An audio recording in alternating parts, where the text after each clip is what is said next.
Some people have been wondering what Democrats have done since they took office in January 2021. So we decided to put together a little list. But there ended up being so much that this video got a little long.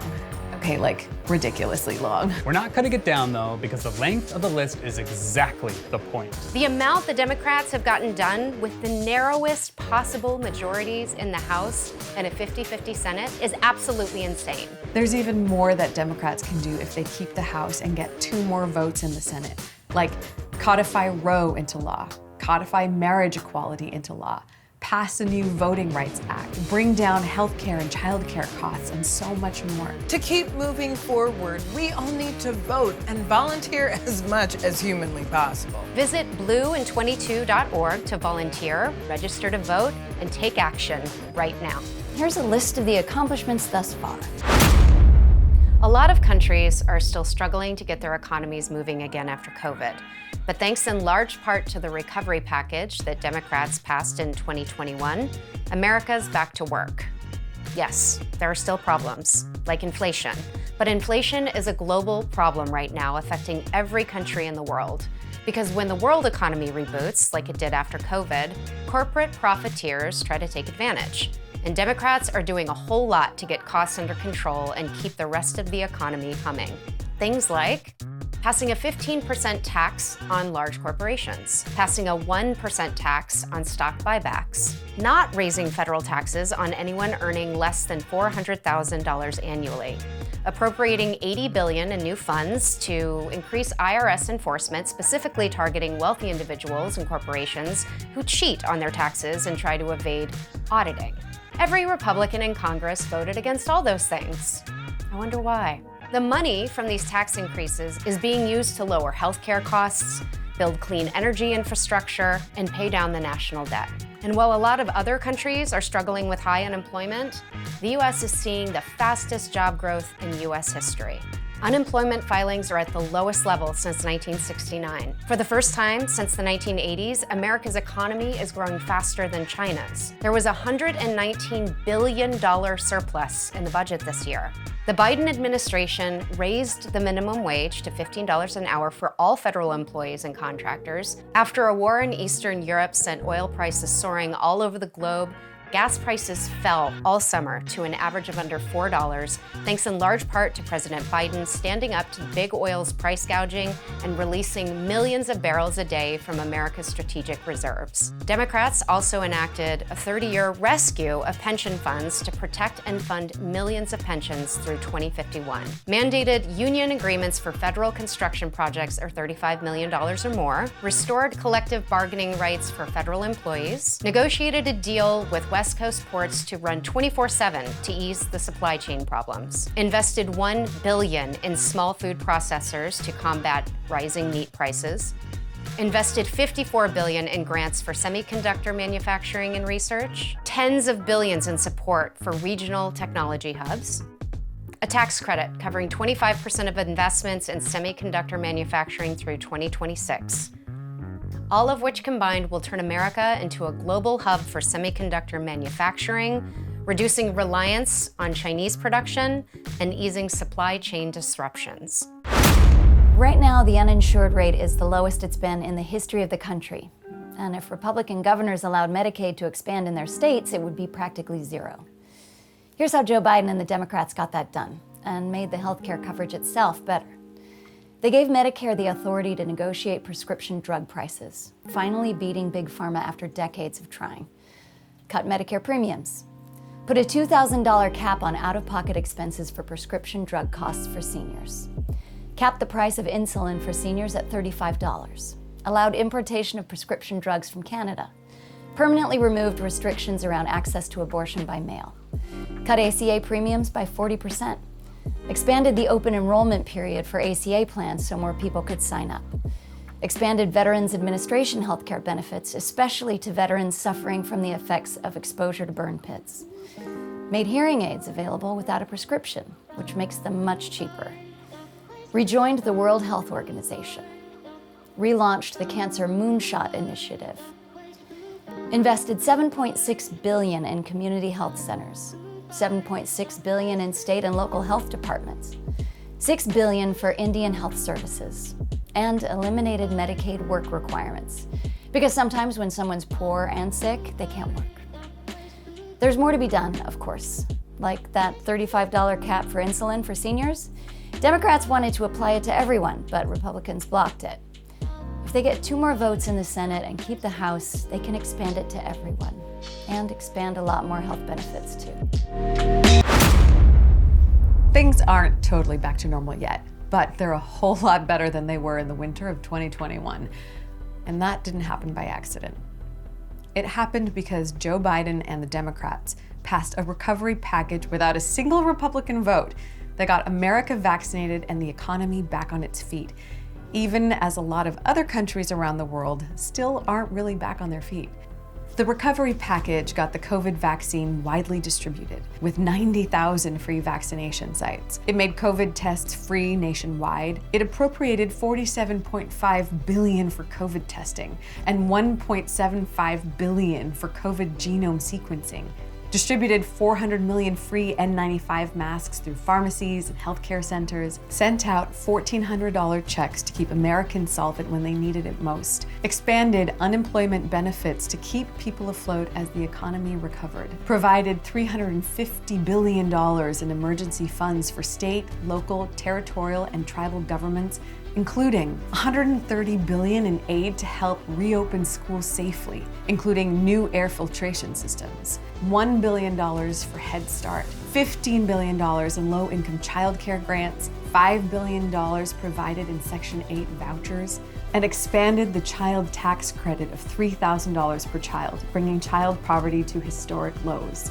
Democrats needed 2 more votes in the Senate to keep this child tax credit from expiring. If Democrats get 2 more seats and keep the House, they can pass the child tax credit again and make sure it lasts, cutting child poverty in half or more. Democrats owe the presidency and their congressional majorities in large part to women, people of color, and the LGBTQ community, and they haven't forgotten it. For instance, they renewed the Violence Against Women Act after years of Republican obstruction, made lynching a federal crime, finally, created hate crime reporting hotlines, allotted $8.7 billion in funding to increase lending to minority communities, and $5.8 billion investment in HBCUs, made Juneteenth a federal holiday, pardoned anyone convicted of a simple marijuana possession, disproportionately people of color, and encouraged governors to do the same on the state level, initiated the process of making marijuana no longer a Schedule I drug, appointed the first majority non-white cabinet in history, and the first Black woman named to the Supreme Court, and the first Muslim American federal judge, the first trans person confirmed by the Senate, the first openly gay person confirmed as a cabinet secretary, extended birthright citizenship to children of same-sex couples, and prohibited discrimination against LGBTQ people in healthcare, housing, and the financial system. Bit by bit, this is how change happens, and with 2 more votes in the Senate, and a Democratic House, we can codify marriage equality into law, codify Roe into law, and pass the new Voting Rights Act that's way, way, way overdue. The First Lady is a community college professor. Maybe that's why Joe Biden and the Democrats have been doing all kinds of stuff on education. Who knows? But it's worth remembering that they've increased funding for low-income schools by $20 billion, made school lunches free for the 2021-2022 school year, invested $5.8 billion in historically Black colleges and universities, paused student loan payments until 2023, and of course, canceled up to $20,000 in student loan debt per borrower making under $125,000 per year. And student loan rules also forgive loan balances of $12,000 after students make 10 years of payments. They make it so borrowers never have to pay more than 5% of their discretionary monthly income on undergraduate loans. And they cover borrowers' unpaid monthly interest so loan balances don't grow. That's a huge load off for millions of people, many of whom have already paid their principal loan amount several times over, but have been trapped in the hell of interest, even if they weren't able to finish the degrees they started. We all know people like this. Some of us are people like this. And now all that money can be used to move forward with their lives and not be stuck in the past. Of course, Republicans are suing to block this debt relief in court. Remind me again how the two parties are the same. What have Joe Biden and the Democrats in Congress done to fight climate change and protect the environment? Super glad you asked. Because there's like a few things. For instance, they rejoined the Paris Climate Accord, putting America on track to reach the Accord's 50% emissions reduction goal by 2030.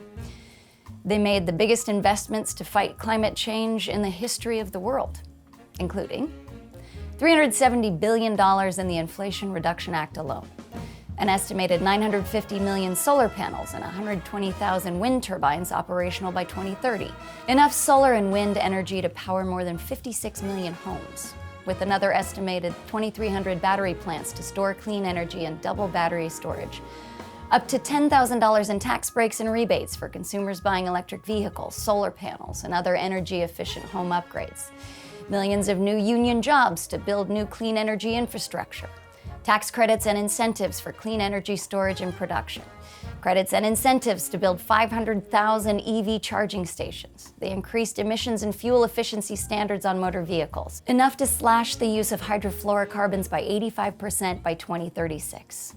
Oh, Joe Biden and the Democrats in Congress also led 144 nations into an agreement that eliminates the use of methane, the planet's most damaging pollutant.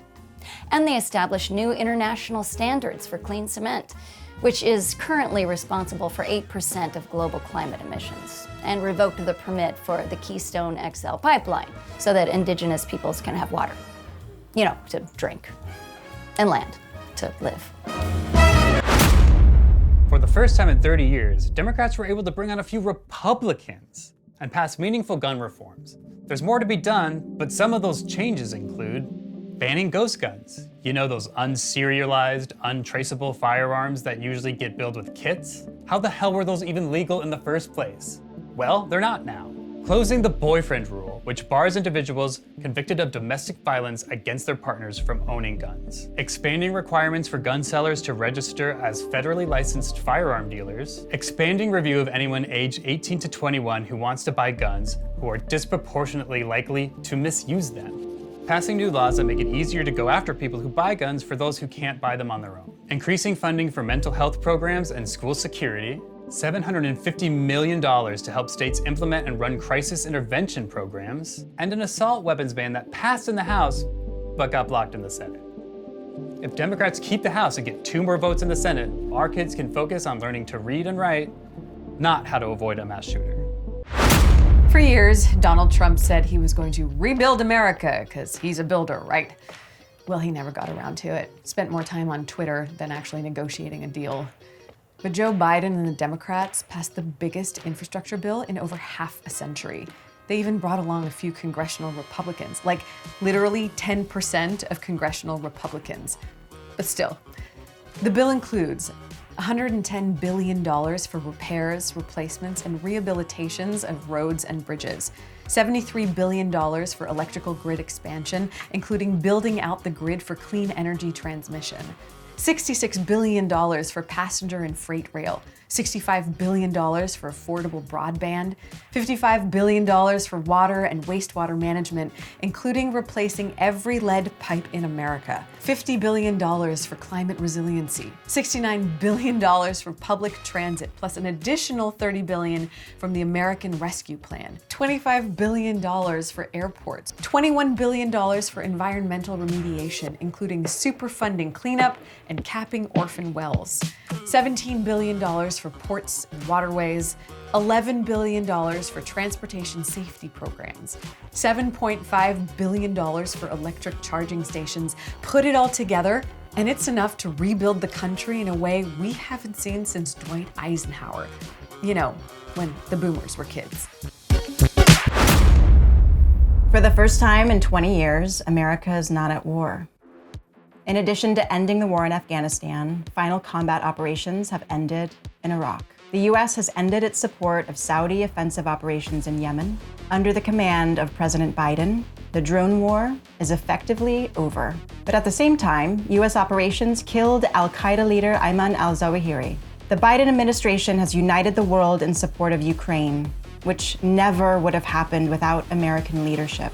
Massive sanctions have been imposed on the Russian economy, largely coordinated by the US. $40.4 billion in aid has been sent to Ukraine with bipartisan support.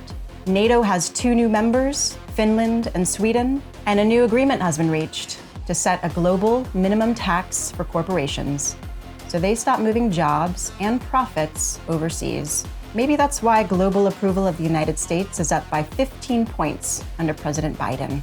It's almost like we have a real president again, in a real country. So yeah, Democrats have been busy. Shit, we didn't even get to the Post Office Reform Act. That'll keep the post office running properly for the next generation. After Trump tried to destroy it. I mean, who tries to destroy the post office? Oh, and the Democrats have also confirmed way more judges than any other president in recent history, including that former guy. Now, it's up to all of us to keep the progress going. We've said it before, but we'll say it again. If we keep the House and get 2 more votes in the Senate, we can codify Roe and marriage equality into law, pass a new Voting Rights Act, lower health and child care costs, and a whole lot more. But we have to vote, and we have to volunteer. Please go to bluein22.org right now to volunteer, register to vote, and take action. We want to have an even longer list in 2024.